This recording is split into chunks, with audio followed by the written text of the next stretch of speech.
தென்றலே மெல்ல பேசு சீரியலோட இந்த வாரத்திற்கான ஒரு சூப்பர் ப்ரோமோ வெளியாயிருக்கு. நம்ம பரமனுக்கு இப்ப இளமதி பத்தின எல்லா உண்மையுமே தெரிய வந்துருச்சு. இளமதி தான் நம்மள ஜெயில்ல இருந்து காப்பாத்தியிருக்கா அப்படிங்கிற உண்மைதாங்க. இப்ப பழனிய பார்க்கறதுக்காக பாத்தீங்கன்னா, காஞ்சிபுரத்துல இருந்து சென்னை போயிருக்கிறாப்ல இல்லையா நம்ம பரமன். அங்க போய் பாத்தீங்கன்னா, நம்ம குமாரியும் பார்த்திருக்கிறாப்ல, அதே நேரத்துல பழனியும் பார்த்திருக்கிறாப்ல. 2 பேருமே இளமதி தான் எங்ககிட்டலாம் பேசி உன்னைய காப்பாத்துனது. அந்த பொண்ணு ரொம்ப நல்ல பொண்ணு. நீ அவள கல்யாணம் பண்ணி இருக்கிறதுக்கு நீ தான் குடுத்து வச்சிருக்கணும் அப்படின்னு சொல்லிடுறாங்க. அதுக்கப்புறம் என்ன, கலா தான் ஏதோ ஒரு ஃப்ராடுத்தனம் பண்ணிக்கிட்டு இருக்கு அப்படின்னு நம்ம பரமனுக்கு தெரிஞ்சிடுச்சு.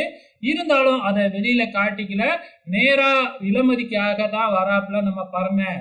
இங்க இந்த ரஞ்சிதம் என்னடான்னா இளமதிய போட்டு டார்ச்சர் பண்ணிக்கிட்டு இருக்கு.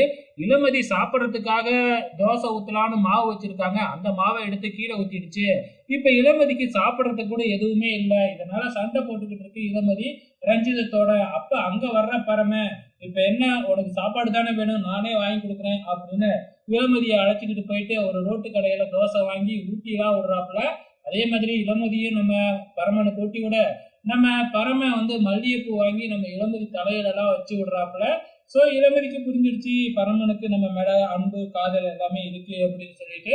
அதுக்கப்புறம் என்ன நடக்க போகுது, பரமன் என்ன செய்ய போறாப்புல அப்படிங்கிறத பொறுத்திருந்து பார்க்கலாம்.